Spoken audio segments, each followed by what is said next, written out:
Breaking news out of Portland this evening, federal immigration officers have shot and injured 2 people who have now been taken to the hospital. Right now, we're taking a look at recent footage in the area of Southeast Main Street and 102nd Street, where police have been on scene since about 2:20 this afternoon. The shooting comes just one day after federal agents shot and killed a woman in Minneapolis. This is NewsWatch 12 at 5. I'm Samantha Cadera. And I'm Oscar Rodriguez. Portland police confirmed that federal officers were involved, but local police were not involved in the shooting. Take a look at the footage from the beginning of the scene. Police say a man and a woman were shot and now have been taken to the hospital. The condition of the 2 people who were shot is not currently known. Portland Mayor Keith Wilson is now calling on ICE to end all operations in Portland until a full investigation can be completed. U.S. Senator Jeff Merkley is responding to the incident on social media, saying, quote, huge concern about a reported shooting of 2 individuals by federal agents outside Portland Adventist Hospital. My team and I are closely monitoring this situation and are working hard to get answers. I will share any updates as I learn more. Please keep protests of Trump's ICE CBP peaceful as Trump wants to generate riots. Don't take the bait, end quote. This is a breaking news story, and we're working to gather more details, and more details will be available on World News tonight at 5:30 and later tonight at 6 and 6:30. A temporary board has the authority to fill the vacant Josephine County Commissioner position. And NewsWatch 12 Grace Ritz is live in the studio. Grace, you spoke with legal counsel today about this board. Why is filling this board vacant commissioner position so important? Yeah, thank you, Sam and Oscar. This temporary board and filling that empty commissioner position is vital because the Josephine County commissioners play a big role in adopting ordinances, setting policy, approving budgets, and overseeing services. I had a chance to speak with legal counsel today about what this new board looked like and what that process is about to start. The temporary board is going to be meeting at 3 p.m. on Monday of next week, January 12th. It's a public meeting, so people can see what that agenda is going to consist of. That temporary board is made up of the county's elective administrative officers, as outlined in the county charter. The charter, section 19 of the charter, identifies the elective administrative officers as being the sheriff, the assessor, the treasurer, the clerk, the county legal counsel, and the surveyor. One concern raised by the community is the process of appointing a new commissioner while possibly having to replace Commissioner Chris Barnett if that recall election is certified. It's actually going to be a topic that the temporary board is going to discuss, and so there isn't an answer to that question at this point. The temporary board needs to discuss that first. I reached out to Commissioner Chris Barnett about the recall election and his thoughts on the temporary board, and he said, quote, I cannot comment, but I will be sending out a press release on Resolution 1 regarding my interpretation of the charter to appoint a commissioner. I will do my best to fill the position per our Josephine County charter, end quote. Legal counsel told me that state law requires 21 days to certify recall elections. The 21 days is required. So that's what's going on. This is a state requirement. And so the clerk is abiding state law in waiting for that period. The earliest that recall can be certified is January 28th at 5 p.m., but it could take until February 2nd. That temporary board will meet on January 12th at 3 p.m. Reporting live in studio, I'm Grace Ritz. Take a look across southern Oregon and northern California. The storm has rolled out this winter storm, but behind it, we are going to see some very cold temperatures tonight. Clouds breaking up a bit. Some beautiful sunsets, though, across southern Oregon and northern California. Perfect evening for the first night skiing of the year up at Mount Ashland. Along the coast, though, if you were checking out that sunset, just be cautious into this evening. There is still a high surf advisory that continues until 10 o'clock tonight. Large breaking waves up to 25 feet. We're sitting at 30 degrees now in Klamath Falls as well as Lakeview. It's 32 in Mount Shasta. Some lower 40s in Grants Pass and Medford, and 47 degrees right now in Brookings.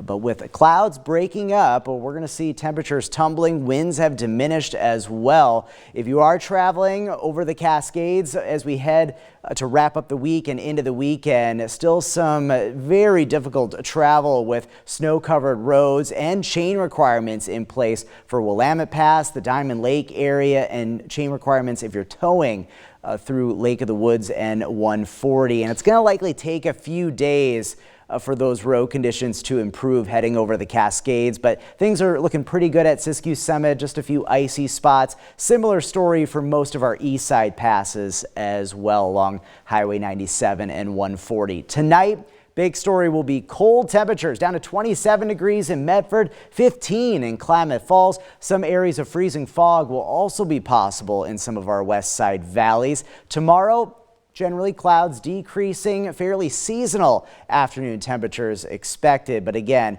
a slippery and slow travel heading over the Cascades on your Friday. Here's a look at your forecast for tomorrow across the region. Up to 46 in Medford, 56 degrees for high in Brookings. We'll top out around 42 in Wairika and 40 in Klamath Falls. But we got some much milder weather in our extended forecast. And all in all, a fairly quiet extended forecast as well when it comes to precipitation.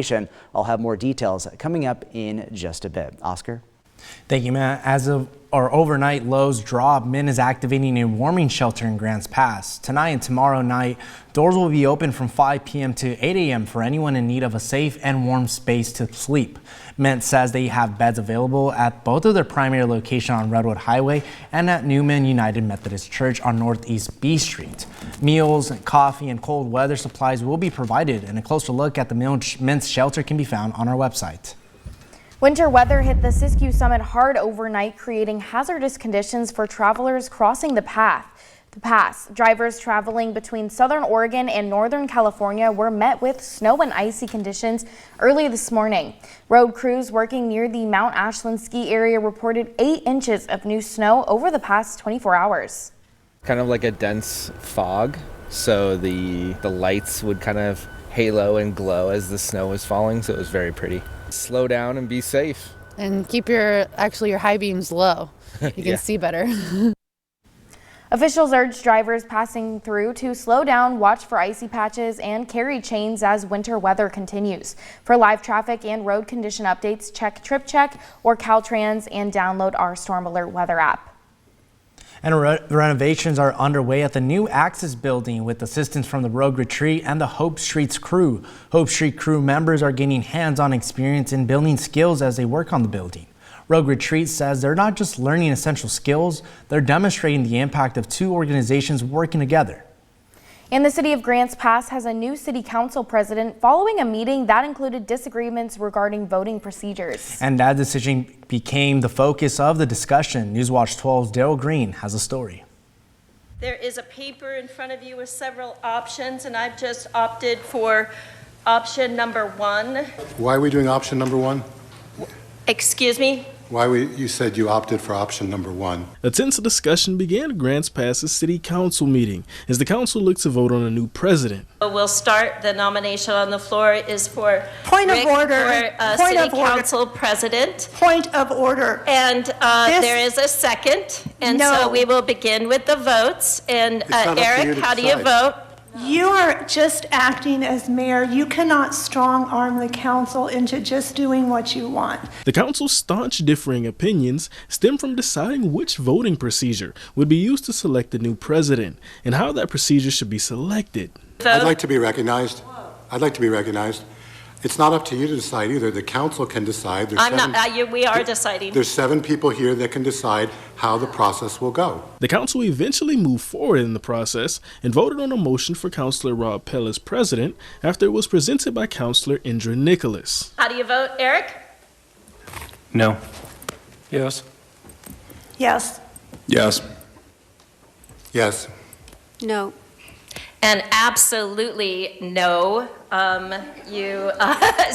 you have your new city council president. After selecting Rob Pell as president, council proceeded to select Rick Riker as vice president. Pell will serve as acting mayor until Mayor Clint Scherf returns, leading council meetings and helping shape city policy. Reporting in Grants Pass, I'm Daryl Green.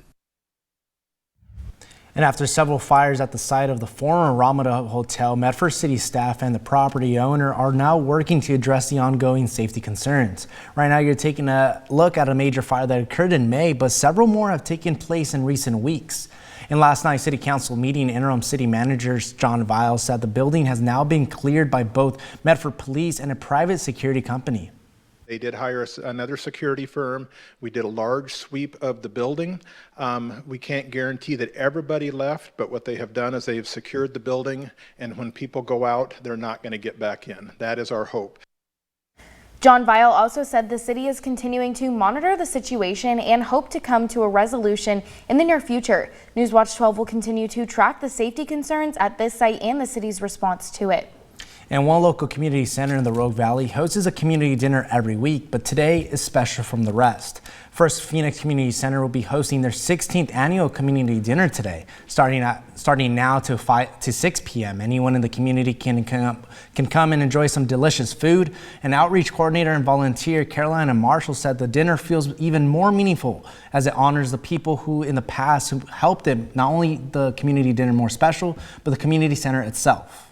Makes this community dinner possible are the volunteers and the generous Phoenix, Oregon community, with both donations of cash, of donations of their time, their skill, and their joy they bring.